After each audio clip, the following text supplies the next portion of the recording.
the next gen hardware, it's selling out everywhere. So there's never been a better time to be a gamer, but there's never been a worse time to try to secure the latest and greatest hardware, whether it's from Nvidia, Microsoft, Sony. Trey, ordering the Nvidia RTX 3080 GPU has been a nightmare. The Xbox Series X hardware and the PS5 hardware has been on constant back order.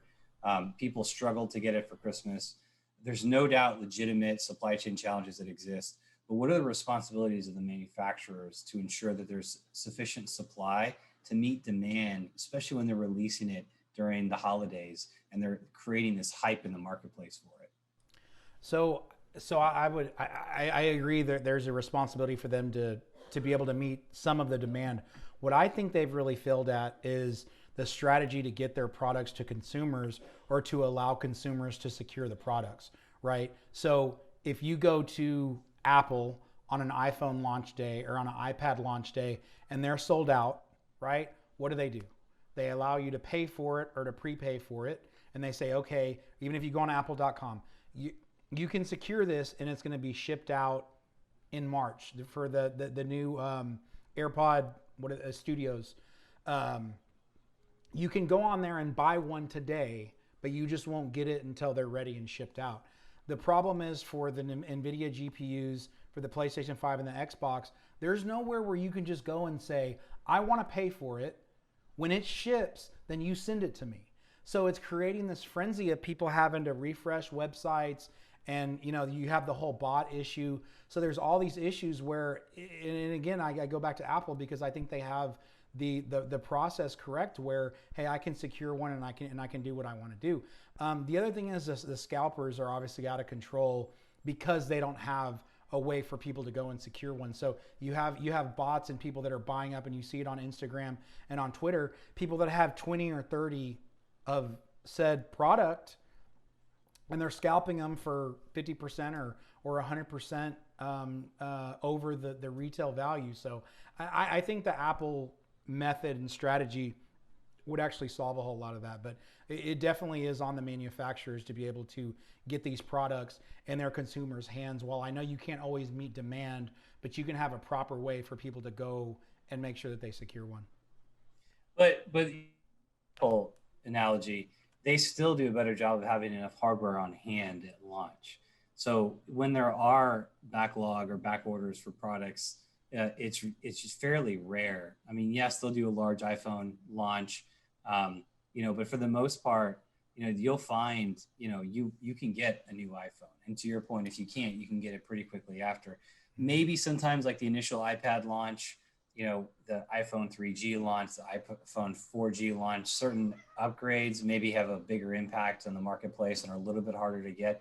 But never has it been as hard to get anything Apple related, in my opinion, as it is to get some of the things like whether it be the new Nvidia card, the Xbox Series X.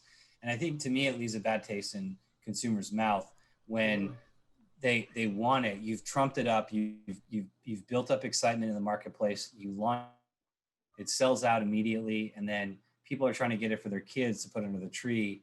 And to your point, they're dealing with scalpers who are trying to charge 2-3 times. I just think it's not a good way to bring a new product into the market. I think manufacturers, especially Microsoft and Sony, who are world-class at supply chain management, they've got to do a better job in the future when they're launching new hardware platforms. And they need to make sure there's enough supply for the demand that's there. And I get it could be a strategy. Maybe there being a short supply generates more demand, and it's a whole go-to-market strategy that they're building out. But it's not necessary. People will buy it. They want to buy it. And I would argue it's a missed opportunity for them because people are willing, especially during the holidays, they're going to go buy it. And the holidays pass and it comes back in stock. And suddenly that sense of urgency, that push to get it isn't quite as strong as maybe it was because everyone's trying to buy right up into Christmas. And then once Christmas passes, suddenly everyone's a little bit more patient to pick up stuff. So I just think it's a huge missed opportunity for both Sony and Microsoft to get their hardware into people's hands and accelerate the adoption rate of the new platforms. I agree. Tony, any thoughts? Not very many. I mean, I've never been the guy that goes out on Christmas to buy the new consoles.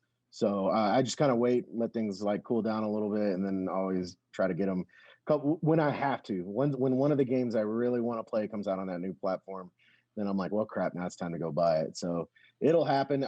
Yeah, but I do believe it's on the manufacturers. I mean, you can't, and like kind of what Chris said. I mean, if it's a strategy, it kind of makes a little bit of sense. It's not right, I don't think, but to kind of play it off, to build all this hype and then be like, we just don't have enough. We just, and then when are they going to be available? When is the majority of the consumers going to be able to go out and get one? Why can't they pre-order them? Why can't they go pay for it now?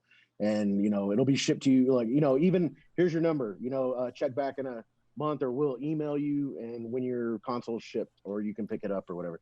Can't you just go to GameStop? Isn't that where all people still go? Do people still go there? I've been going to Best Buy a lot more recently, but well, go ahead. Finish your thought. Sorry. No, that was it. I remember, God, I don't even know how many years. I felt like everyone always reserved things at GameStop, because every time I go there just to buy the kids something, they're always like, hey, do you want to pre-order this or pre-order that, or you can put your money down on this, put your money down on that. And I just, well, and for these last consoles, and even for the graphics cards, it was impossible to pre-order them. Like they were sold out within minutes for a pre-order.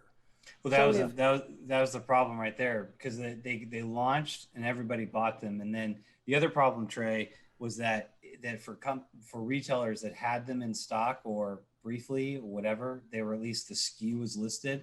It was misleading for consumers, because you could go to their site and you could actually get to the point where you could put it into your cart, and then it wouldn't let you check out. And so it was misleading. Then you had the bots that you talked about. Like, what a just demoralizing experience. I got lucky. We're on the PlayStation 5. I follow Wario64 on Twitter, and he's all about like deals or new things. And it was like 2 a.m. on a Friday, and I saw him tweet saying PlayStation 5 available for pre-order. Nobody knew. They had not announced it or anything like that. So I clicked the link, went on Amazon, pre-ordered it. For the Xbox, because Sony got trashed for just not giving people a heads up that pre-orders were going live. For the Xbox, everybody knew when it was coming out, but it was a disaster because Target, Best Buy, GameStop, all these sites, they were all going live at different times. So you had to have 3 or 4 different browser tabs open. You had to have your payment information already filled out. So Microsoft was the same way. So you could add it to your cart and then hopefully try and check out. And there were multiple times where I had them in my cart and I wasn't able to check out. Finally, like 2 hours later, after Best Buy initially went live, again, following Wario64, he said, hey, Best Buy's back in stock. Boom, went on there, was able to get one, was able to check out, so I was able to get an Xbox Series X.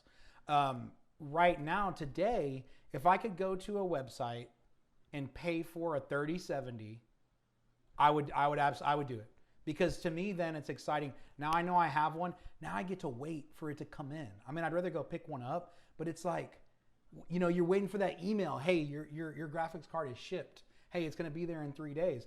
And I feel like once you've paid for something and you secured it, then you usually actually get it pretty quick, which is going back to Apple, is pretty much the way that they operate. So that was my experience anyway.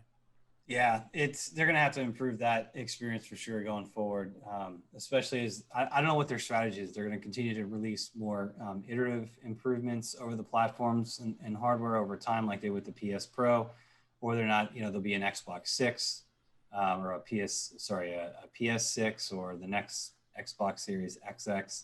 But they do need to do a better job in general with the Triple X. That's actually what they should go with.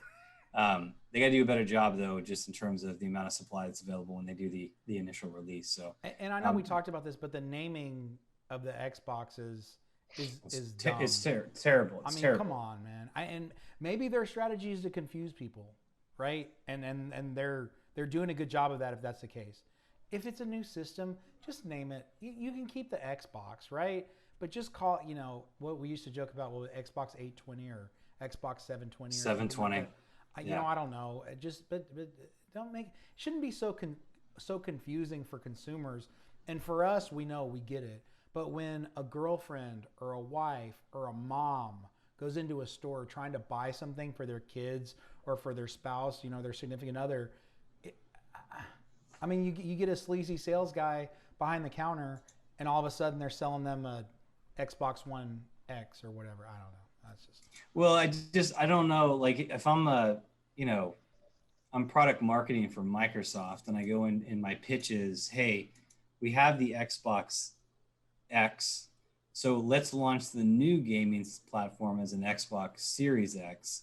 I don't know who signs off on that. Like some moron thought that was a good idea, and it's not by any stretch of the imagination. It just also, by the way, it's a lazy name. Xbox Series X is incredibly. I think the PlayStation naming convention is perfectly fine. It's numerical, easy to follow. You know exactly what generation you're getting.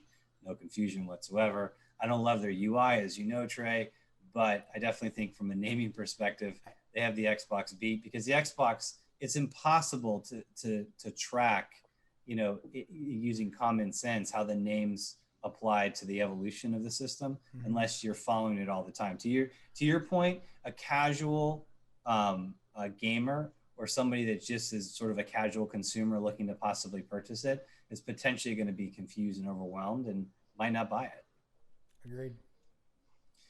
All right, guys. So we're going to switch gears and we are going to go with a segment of the show that's new for the show and something that's going to become a recurring theme, which is really talking about